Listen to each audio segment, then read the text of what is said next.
Kids, welcome to my channel Marathi CBSE. Marathi CBSE channel मध्ये तुमचं सगळ्यांचं खूप खूप स्वागत आहे. मराठी सीबीएसई हा एक असा कन्सेप्ट आहे ज्यामध्ये आपण सीबीएसई पॅटर्नचं मॅथ्स मराठीमध्ये समजून घेणार आहोत. आता आज आपण पाहणार आहोत geometry for class 2. First video तुम्ही पाहिला नसेल तर नक्की पहा. फर्स्ट व्हिडिओमध्ये मी तुम्हाला जॉमेट्रीचे सगळे बेसिक कन्सेप्ट क्लिअर केलेले आहेत. आजच्या व्हिडिओमध्ये आपण जॉमेट्रीवरती क्वेश्चन्स कसे विचारतात आणि ते कसे सॉल्व्ह करायचे हे पाहणार आहोत. चला तर मग क्वेश्चन रीड करूया.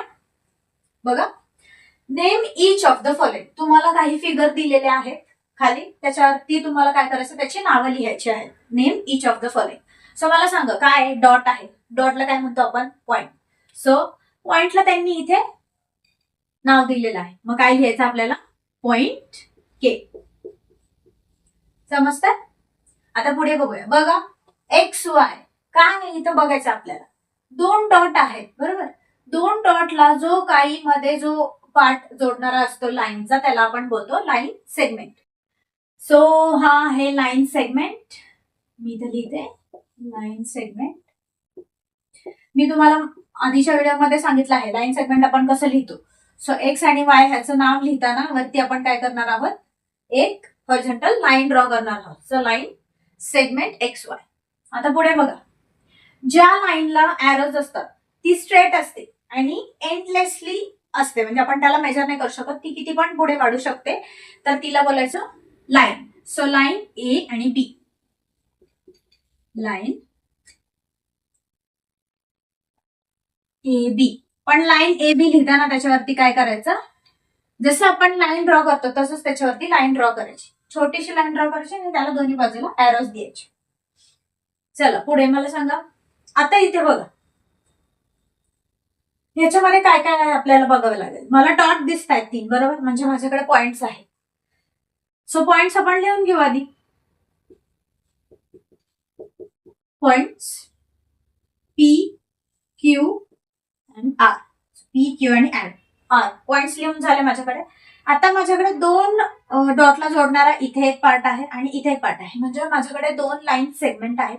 सो मी लाईन सेगमेंट कसं लिहिणार, पी क्यू हा एक लाईन सेगमेंट आहे, दिसतोय. सो पी क्यू आणि पुढे क्यू आर. वरती हॉरिझॉन्टल लाईन लिहायला विसरायचं नाही. विसरलात तर तो लाईन सेगमेंट आहे का लाईन आहे हे कळणारच नाही आणि तुमचे मार्क्स जातील तिथे, बरोबर.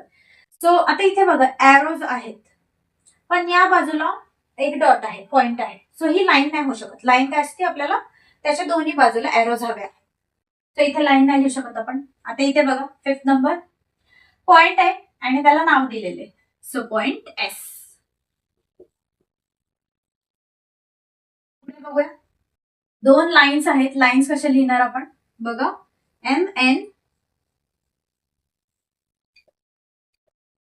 लिहिल्यानंतर वरती लाईन ड्रॉ करायची आहे आणि पुढे ई एफ.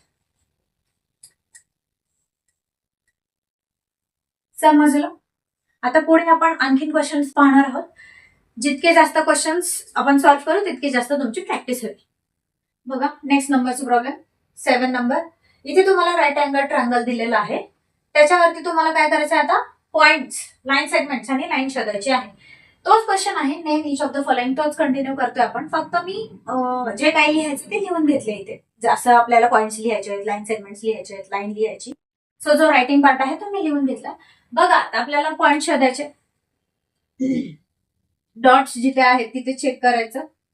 सो माझ्याकडे फर्स्ट पॉइंट आहे R, S, then T. Point समजले. आता लाईन सेगमेंट, दोन डॉटला जो जोडणारा पार्ट असतो तो लाईन सेगमेंट असतो, बरोबर. दिसतंय हे बघ.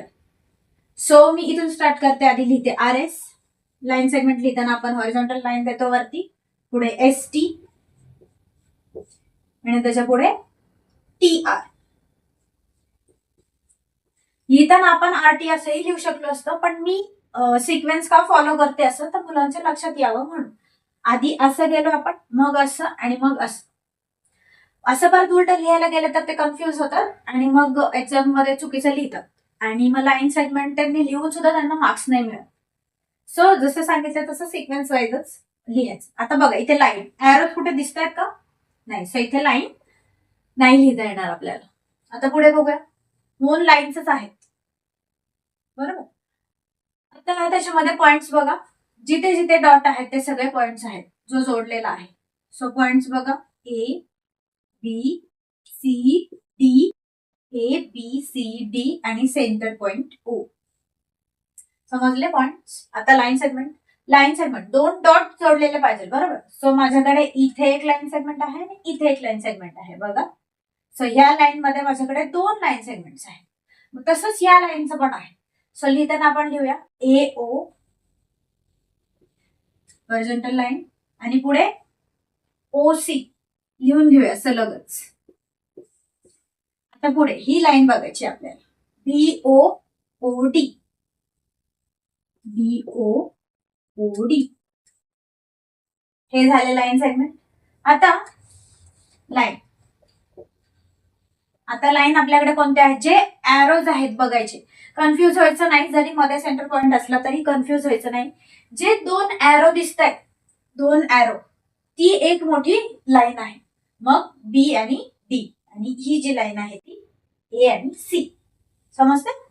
So first A C line लिहिताना वरती लाईन ड्रॉ करायची आहे आपल्याला आणि पुढे बी डी. समजते. बघा next question. Write the number of line segment. तुम्हाला काही फिगर्स दिले आहेत, त्याच्यामधले लाईन सेगमेंट. आता आपल्याला इथे पॉइंट नाही बघायचे, लाईन नाही बघायची, फक्त लाईन सेगमेंट. ते पण किती आहेत ते मोजायचे. इथे त्याची नावं पण दिलेली नाहीयेत. सो बघा, लाईन सेगमेंट 2 डॉटला जोडणारा जो काही पॉइंट असतो. सो मग बघा, जर मी इथे डॉट करायला घेतले तर माझ्याकडे 4 डॉट्स येतील. मग ह्याच्यामध्ये जोडणारा हा एक लाईन सेगमेंट, हा एक लाईन सेगमेंट, हा एक आणि हा एक. बघा बरं किती झाले. मग मोजताना असं मोजायचं बघा, 1 2 3 4. सो माझ्याकडे ह्या फिगरचे टोटल 4 लाईन सेगमेंट्स आहेत. आता इथे बघा लाईन सेगमेंट्स येतील का. लाईन सेगमेंट कसा असतो, स्ट्रेट आणि 2 पॉइंटला जोडलेला असतो, बरोबर, आणि त्याला फिक्स लेंथ असते. सो इथे कर्व लाईन्स आहेत, कर्व. सो लाईन सेगमेंट नाहीच आहे. सो 0. बघा पुढे ट्रायंगल आहे. सो माझ्याकडे लाईन सेगमेंट येतील. आता डायरेक्ट मोजूया आपण. बघा 1 2 3 लाईन सेगमेंट्स. पुढे या पण कर्व लाईन्स आहेत बघा, कर्व लाईन्स आहेत. So 0 line segment. आता इथे येईल तुम्हाला मस्त. डायरेक्ट मोजूया. 1 2 3 4 5 लाईन सेगमेंट्स. आता इथे बघा किती लाईन सेगमेंट्स आहेत, काउंट करूया. 1 2 3 4 5 6 7 8 9 10 11 12. सो इथे आहेत 12 लाईन सेगमेंट्स. जॉमेट्री चॅप्टर आपला संपलेला आहे. जॉमेट्री चॅप्टरचा पार्ट 1 आणि 2 दोन्ही सलग बघा, म्हणजे तुम्हाला समजेल. बेसिक कन्सेप्ट क्लिअर होतील आणि क्वेश्चन सॉल्व्हिंग पण तुमचं होऊन जाईल. सो आजचा व्हिडिओ तुम्हाला कसा वाटला मला कमेंट करून नक्की सांगा. Like share and subscribe. Thank you.